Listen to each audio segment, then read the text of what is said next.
Good morning, Bookie Monsters. Welcome to Tuesday. It's October 31st, All Hallows Eve, Halloween, Day of the Dead, or Samhain, if you are recognizing the Celtic version, which I do. I am wearing my Samhain bow and knot. I'm also wearing some black tourmaline for extra negative energy protection today. This is when they are saying the energies is the thinnest. So I hope you're going to be having a good day. My name is PK. Welcome back to Bookie Monsters, where we look at the new releases in the morning. Tonight we will be having sprints. They start at 6:05 Mountain Time, 8:05 Eastern. So hopefully, if you're on the East Coast, you have finished trick or treating, or if you do things like that, you can pop in. If you, like myself, don't have kids, so I don't have anything vested that way. I'm just going to be doing the reading and crocheting and things like that tonight. So, or if it's a nice place for you to stop by when all that stuff is done, it'll be 2.5 hours of your time. So that might be a fun thing for you to do. We will be looking at mysteries today.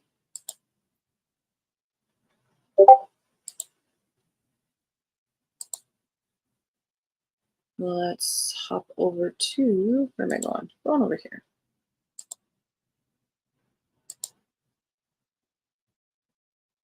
Let me get rid of the banner.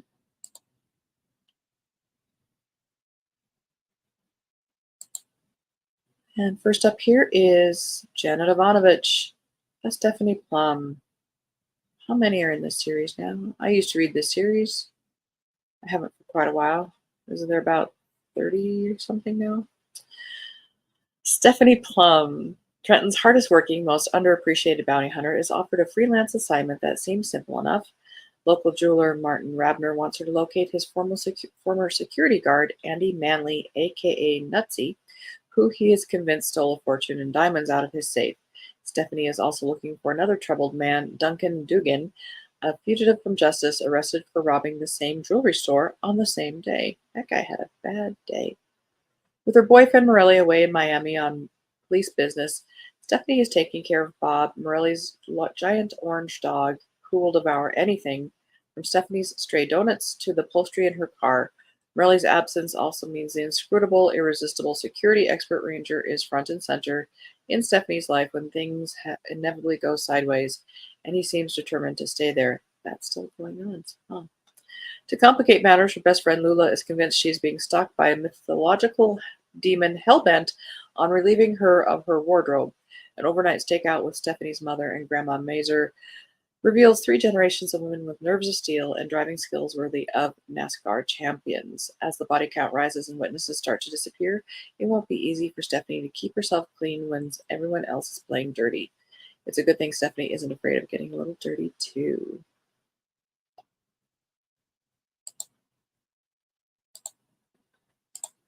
Good morning, Rebecca. Shoveling snow. Got about an inch of the wet stuff. Oh, yeah. Isn't Halloween about the snow? Ours is melting. I'm kind of glad about that.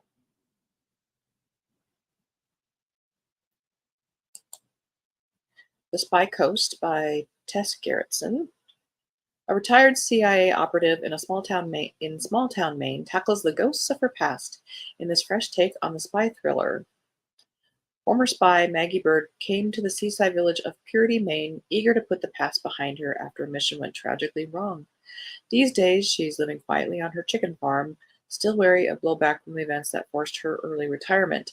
But when a body turns up in Maggie's driveway, she knows it's a message from former foes who haven't forgotten her. Maggie turns to her local circle of old friends, all retirees from the CIA, to help uncover the truth about who is trying to kill her and why.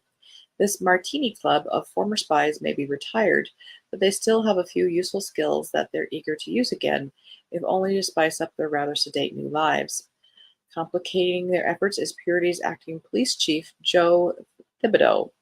More accustomed to dealing with rowdy tourists than homicide, Joe is puzzled by Maggie's reluctance to share information and by her odd circle of friends who seem to be a step ahead of her at every turn. As Joe's investigation collides with Martini Club's maneuvers, Maggie's hunt for answers will force her to revisit a clandestine career that spanned the globe from Bangkok to Istanbul, from London to Malta. The ghosts of her past have returned.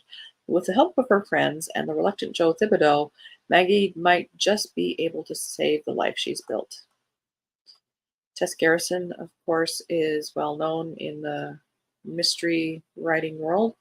This seems like a take, though, on her spin on Killers of a Certain Age by Deanna Rayburn. Doesn't mean it's a bad thing.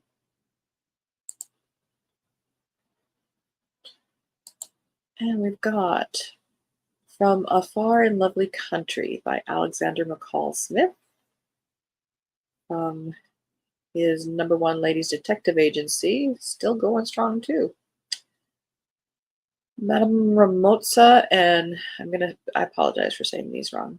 And Mr. JLB Mataconi are enjoying a nice meal out of a peri-peri restaurant when an American woman named Julia approaches seeking Madame Ramotza's help. Julia's beloved late grandfather was Botswanan, and he instilled in her an abiding love of his homeland. Now, years after his passing, Julia has come to visit the land he had spoken of so often and to find her relatives. Unfortunately, her grandfather's stories, while charming and entertaining, were somewhat light on detail. All Julia can remember are a few first names and some descriptions of his village. It's not a lot to go on, but if anyone is well poised to help, it's Madame Ramotza, Botswana's premier detective. Meanwhile, a second case leads her to look for assistance from an unexpected quarter.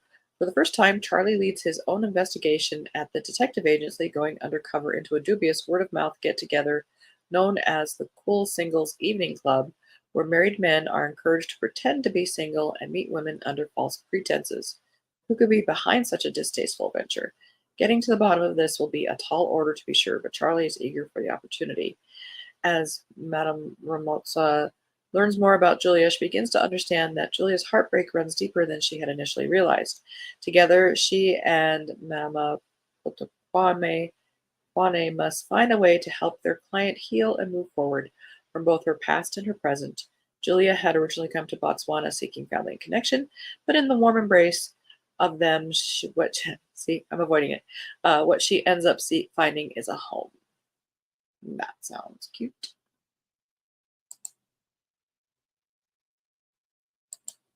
Also this week, When I'm Dead by Hannah Morrissey.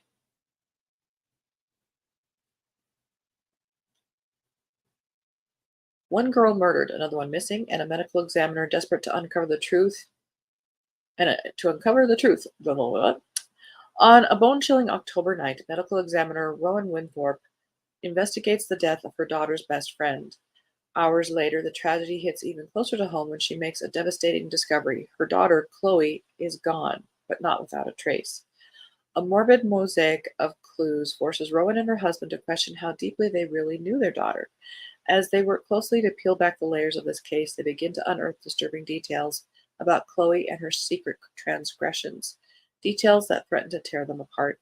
Amidst the noise of navigating her newfound grief and reconciling the sins of her past, an undeniable fact rings true for Rowan: karma has finally come to collect.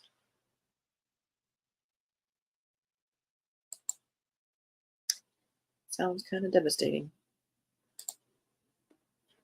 Coffee is required. Just a minute.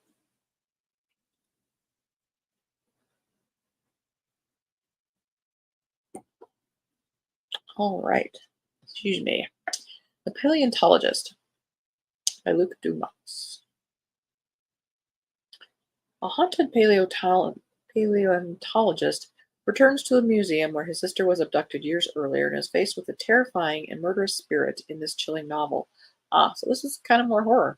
We don't really do horror, but we'll plunge on ahead for a bit. Curator of paleontology Dr. Simon Neely never expected to return to his Pennsylvania home, let alone the Hawthorne Museum of Natural History. He was just a boy when his 6-year-old sister Morgan was abducted from the museum under his watch, and the guilt has haunted Simon ever since. After a recent breakup and the death of the aunt who raised him, Simon feels drawn back to the place where Morgan vanished, in search of the bones they never found. But from the moment he arrives, things aren't what he expected. The Hawthorne is a crumbling ruin, still closed amid the ongoing pandemic and plummeting toward financial catastrophe. Worse, Simon begins seeing and hearing things he can't explain. Strange animal sounds, bloody footprints that no living creature could have left.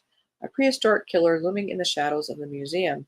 Terrified he's losing his grasp on reality, Simon turns to the handwritten research diaries of his predecessor and uncovers a blood soaked mystery 150 million years in the making that could be the answer for everything.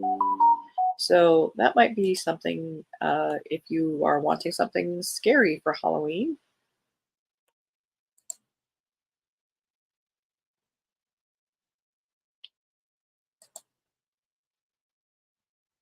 Death at Paradise Park by Ross Greenwood. When Alfie Hook settles down to eat his fish and chips by the Constantin seaside, he hasn't anticipated is going to be his last meal. DS Ashley Knight and her major investigation team are called to investigate, and when they discover who Alfie is married to, they realize this case is not going to be straightforward. A second body is found in gruesome circumstances at the nearby Paradise Caravan Park, but the team struggle to connect the two victims. Even after hours of interviews with the residents and many questionable stories, to the police's frustration, all their alibis check out. What are they concealing? As the bodies mount up and the leads get ever more complicated, Ashley and her rookie partner, Hector Fade, finally join the dots, but then it's a race against time to stop the killer striking again.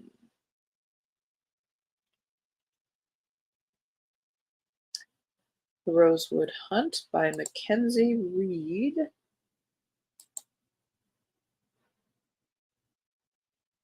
Do you have any plans tonight, Rebecca? We don't really get very many kids anymore, but a couple families have moved into our neighborhood, so I'm getting some candy this morning just to be prepared, just in case.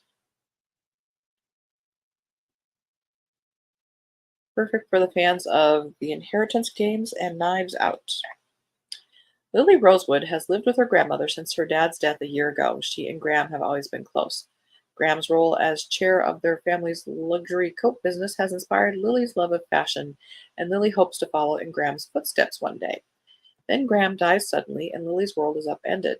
Graham's $250 million fortune is missing, and Lily has been banned from the manor she and Graham shared. But Graham has always loved games, and even in death, she still has a few tricks up her couture sleeve. When Lily and 3 other seemingly random teens get letters from Graham sending them on a treasure hunt around Rosetown, they hope the fortune will be the reward. But they're not the only ones hunting for Graham's treasure, and soon the hunt becomes more dangerous than they ever could have imagined. Okay. Did we look at this one yet? I don't think so. Murder at Everham Hall by Benedict Brown. A mystery novelist with writer's block, a lavish party to ring in the new year, and a film star with 3 bullets through his head. December 1927, mystery writer Marius Quinn has one previous bestseller, endless looming mortgage payments, and no idea how to write his next book. When his childhood friend Lady Isabella Montague invites him to an intimate New Year's Eve party hosted by a narcissistic actor, Marius seizes upon the distraction. With his perpetually glum basset hound along for the ride, which wasn't invited, I'm sure, he navigates the snowy lanes to the opulent estate of Evram Hall. As the celebrations begin, fireworks light up the sky, champagne corks pop, and then the host is murdered. Snowed in, of course. With the police unable to reach them, Marius is the closest thing the panicked party has to a detective, and he is swiftly nominated to find the killer. But when 2 more guests are attacked, Marius soon realizes that solving mysteries is even harder than writing them. With Bella at his side and a clutch of conniving suspects to choose from, can Marius find the culprit before the killer targets him?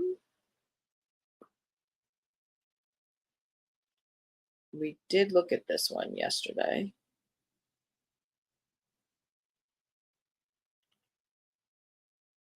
Yep, we did look at that one yesterday. All right. Well, that is what they are saying are the big ones being released this week in mystery.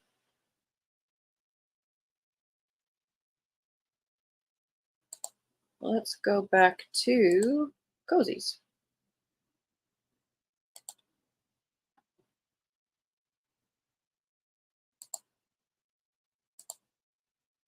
No, we don't get kids going to be joining in sprint tonight. Excellent. Appreciate it. All right. I think we did that. We were starting to look at that one. Let's go to actual today releases. Mission Impossible. Kindle Unlimited, 125 pages, so a novella. This is by Chris Abernathy. The Paradise Inn is Paradise. It's getting a complete and much needed makeover, and there's no time to kill. This is fifth in series. As the new owner wants it ready for a grand reopening in the spring.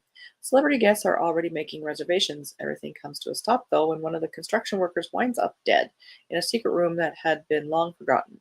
Even more surprising than the room and the body in it is what had been hidden in the room for decades and has now disappeared a second time. Detective Whiskers has his paws full in this thrilling case. Okay, it's a cat. Moving on. Enough of a little teaser if you're interested in that. A Hover of Trout, a Jess O'Malley Irish Village, second in series by Ginny Alexander. Lots and lots of little blurby things there.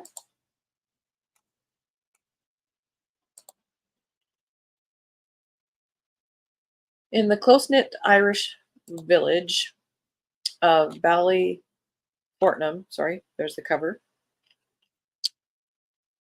a careless fisherman could catch his death down by the river. It's not so peaceful on her riverside walk when aspiring sleuth Jess O'Malley stumbles upon a dead fisherman bobbing in the water. As if that's not enough, he's not quite the stranger she thought he was, nor is he the only dead body in Ballyfortnum this week.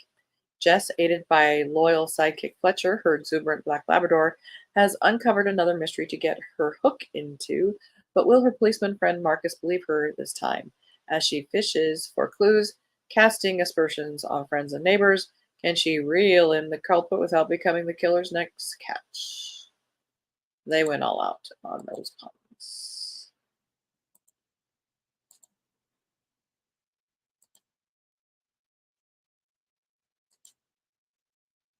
Manitoba Tea and Tarot Mysteries.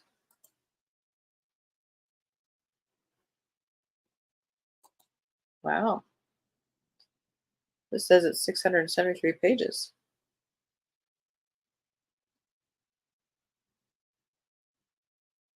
Char McCall has a gift for solving small town murders, but can she stop something threatening the entire McCall clan? The gifted McCall triplets are the descendants of an accused Salem witch who escaped persecution 300 years ago to Snowy Lake, Manitoba, Canada. Char McCall, self-designated leader and modern psychic finder of small objects, reads enough Agatha Christie books to know how to solve a murder mystery. For goodness sake, she has no need of the new Mountie, Constable Ace Collins's help, or anyone else's for that matter. Well, except for her sister Star and Tulips, or the Northern Lights Coven on occasion. I'm kind of intrigued that it's over 600 pages. It looks very cozy-ish. Murder with Madness by Blythe Baker. 168 pages. So I would still consider that novella. It's Kindle Unlimited, 6 in series. Sylvia and Miles travel to London to investigate the murder of Miles's late wife. At last, Miles is about to solve the crime that has haunted him for so long. There's just one problem: the killer is dangerous and cunning. Probably doesn't want to be caught either. With Miles tracking down leads in the city, can Sylvia uncover the truth during a deadly weekend in the English countryside, or will the killer strike again one final terrible time?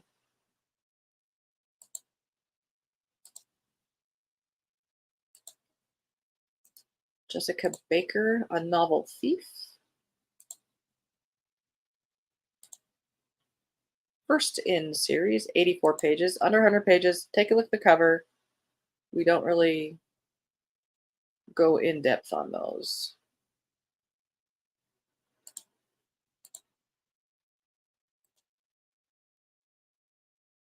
The Secret of the Spectral Sprites. That's kind of a Nancy Drew title, isn't it? By Miranda Rose Barker, 60 pages. Take a look at the cover. This is a Moonlight Hollow book, number 7. Under 100 pages, we move on. Hooved Homicide. This will probably be the last one because it looks like we're running out of time. By Stella Bixby, second of 5, 182 pages. Shayla Murphy can't believe her luck when her boyfriend, Seamus O'Malley, proposes and invites her to move to Ireland. She's ready to start her new life with Seamus and his warm, welcoming family in the charming town of Ballywick. But on the heels of her engagement, a tragedy strikes. Seamus's mother, I used to know how to pronounce that, best friend Sophie is murdered. Everyone believes Sophie was trampled by a spooked horse, but Shayla suspects foul play. Teaming up with her visiting best friend Riley, Shayla dives headfirst into solving the case. Her investigation soon implicates shady characters with murky motives. As she gets closer to unmasking the killer, the stakes heighten. Shayla won't let anything stop her quest for justice, even if it means putting her own life in peril. Dodging danger at every turn, she's determined to catch the culprit before her Irish dream turns into a nightmare. And very winter set, too. Okay. That's all we have time for today. I appreciate you guys watching, either now or later in repeat in the replay. We do have. It's not too loud. We do have sprints tonight, as Rebecca was mentioning there. We will be starting at 6:05 Mountain Time, 8:05 Eastern. Pop on by, bring a book, work on a project, just veg, meditate, recover from the day, and kids on candy, sugar highs, or just munch on your own candy. That's perfectly acceptable too. I applaud that. So I hope you have a very good day. Be safe, be happy. Remember, you don't get good person points if you're reading something you're not liking. It's okay to put it down, set it aside. I give you permission.